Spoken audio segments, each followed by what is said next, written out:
నమస్కారం. 7వ తరగతిలో మరొక పాఠానికి స్వాగతం. మీరందరూ బాగున్నారని అనుకుంటున్నాను. ఈరోజు పాఠంలో మనం హస్తకళలు, అండుగుల గ్రామానికి చెందిన బుట్టల తయారీదారుల గురించి తెలుసుకుందాం.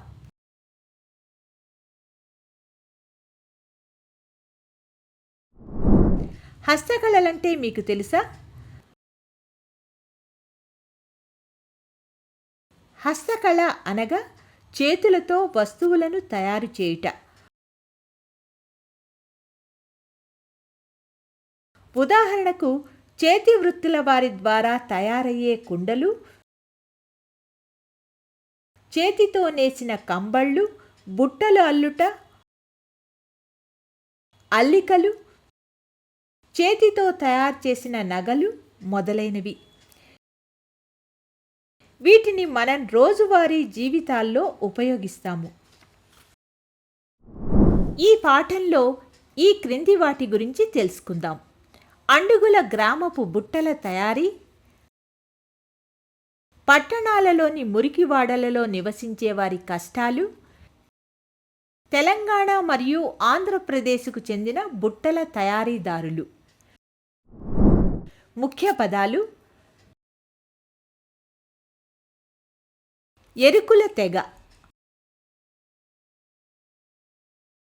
ఆంధ్రప్రదేశ్లోని దక్షిణ ప్రాంతాలలో ఎరుకుల తెగవారు విస్తృతంగా నివసిస్తున్నారు.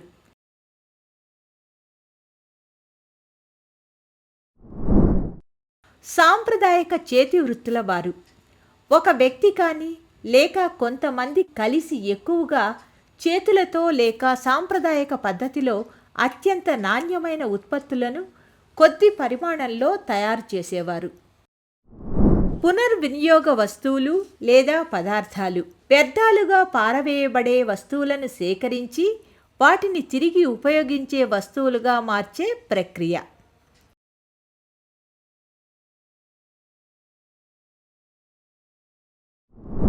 భావనా పటం.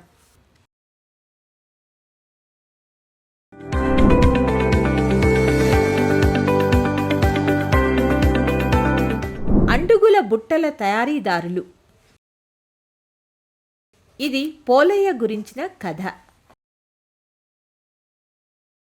పోలయ్య 35 సంవత్సరాల వయసు గల వ్యక్తి. ఇతను రంగారెడ్డి జిల్లా మాడుగుల మండలంలోని అండుగుల గ్రామానికి చెందిన వ్యక్తి. ఈయన వంశపారపర్యంగా బుట్టలు తయారు చేసే ఎరుకుల అనే తెగకు చెందినవాడు.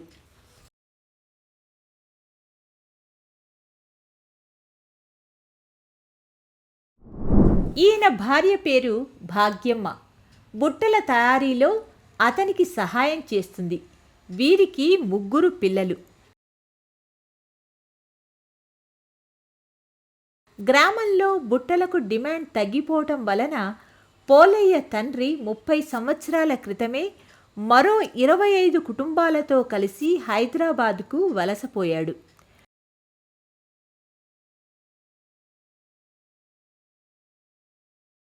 ఇప్పుడు పోలయ్య హైదరాబాదులోని చాదర్ఘాట్ సమీపంలోని ఫుట్పాత్ పైన తన బుట్టలను అమ్ముతున్నాడు. తాటాకుల యొక్క గట్టి ఈనెలతో పోలయ్య బుట్టలను తయారు చేస్తాడు.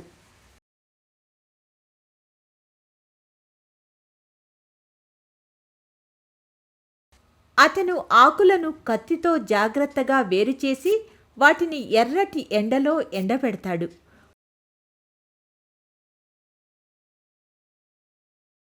ముడిసరికైన తాటి ఆకులను తన సొంత ఊరి అయిన అండుగుల నుండి కట్టలుగా కట్టి తీసుకుని వస్తాడు.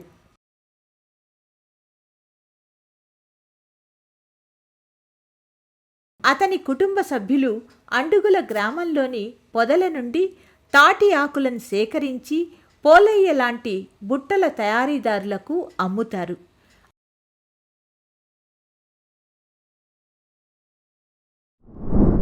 అండుగుల గ్రామం హైదరాబాదుకు 60 కిలోమీటర్ల దూరంలో ఉన్నది.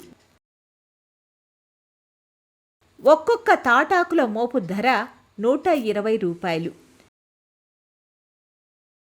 పోలయ్య మరియు తోటి బుట్టల తయారీదారులు సాధారణంగా ప్రతి 2 నెలలకు 10 మోపులను కొనుగోలు చేస్తారు. పోలేయ్య కుటుంబం ఒక్కో మోపు నుండి 25 బుట్టలను తయారు చేస్తారు.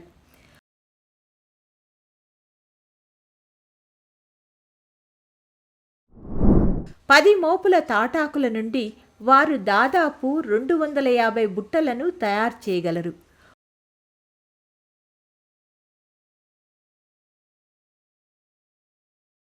ఒక్క బుట్టను అల్లడానికి పోలయ్యకు 30 నిమిషాల సమయం పడుతుంది.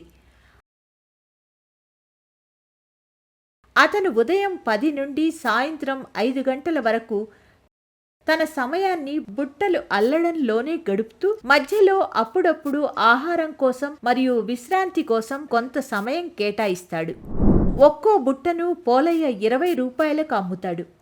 కొన్నిసార్లు కొనుగోలు చేసేవారు తమ ఇంటి ఆచారాల కొరకు పెద్ద సైజు బుట్టలు కావాలని కోరుతారు.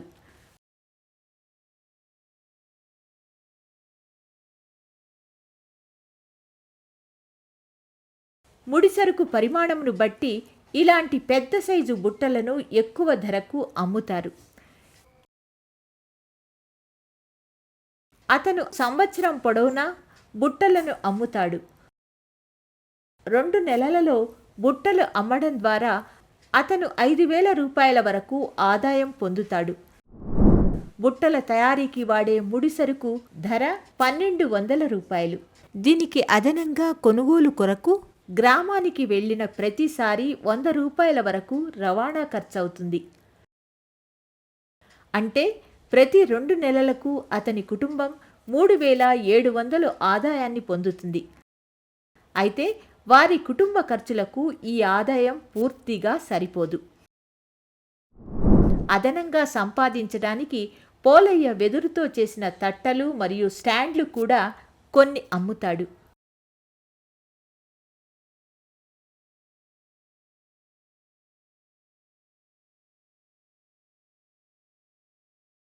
బుట్టల తయారీలో తాటి ఆకులు, వెదురు కర్ర వంటి ముడి పదార్థాలను అడవుల నుంచి సేకరించాల్సి వస్తుంది.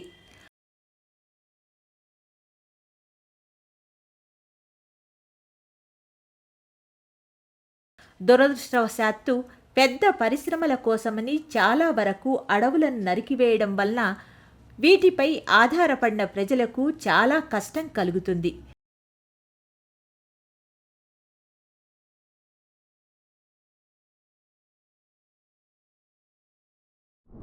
దీని ఫలితంగా ప్రజలు గ్రామాలను వదిలి బ్రతుకు తెరువు కోసం పట్టణాలకు బలవంతంగా వలసపోవలసి వస్తున్నది.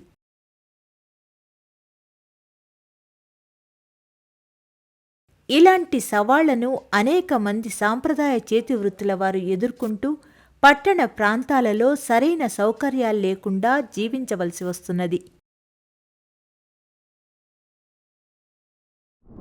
పోలయ్య నివసించే ప్రాంతంలో సరైన మురుగునీటి పారుదల సౌకర్యం లేనందున మురికి వాసనలు, దోమలు మరియు ఈగలు ఎక్కువగా ఉంటున్నాయి. ఇక్కడ విద్యుత్ కానీ పరిశుభ్రమైన నీరు కానీ లేవు. పోలయ్య ఇల్లు వెదురు, చాపలు మరియు వాడిపారేసిన వస్తువులతో కట్టబడింది.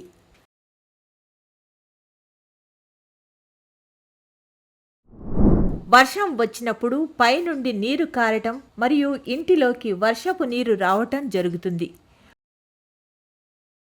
ఒక్కోసారి అధికారులు పోలయ్య మరియు ఇతర కుటుంబాల వారిని బయటకు వెళ్ళగొట్టడం జరుగుతుంది.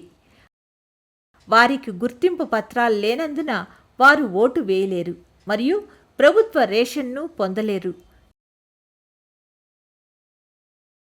దీనివల్ల వారు పట్టణంలోని ప్రజాస్వామ్య ప్రక్రియలో పాలు పంచుకోలేరు. అదేవిధంగా పేదలకు అందే సేవలను కూడా పొందలేరు.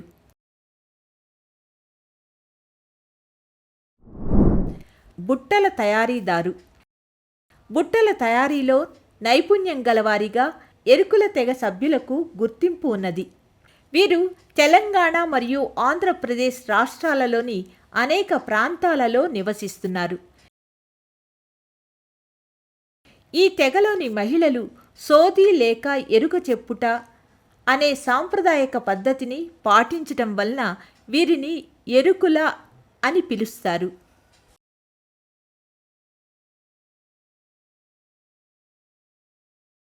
ముగింపు. పెద్ద పరిశ్రమల ద్వారా అడవులను నరకటం మరియు అక్కడి వనరులను కొల్లగొట్టటం వలన అడవులు తరిగిపోతున్నాయి.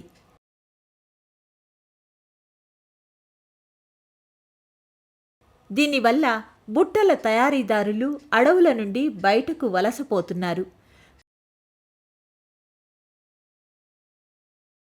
గ్రామాలలో చేతితో చేసిన వస్తువులకు గిరాకీ తగ్గిపోవటం వలన వీటిని అల్లేవారు పట్టణాలలో అమ్ముకునేలా పరిస్థితి మారింది.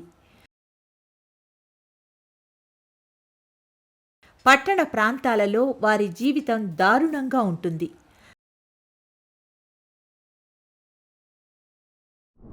సరే పిల్లలు, అండుగల గ్రామానికి చెందిన బుట్టల తయారీదారుల గురించి మీకు అందరికీ అర్థమైందనుకుంటాను.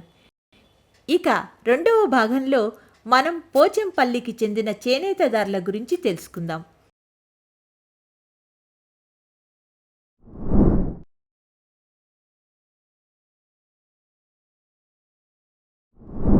ధన్యవాదములు.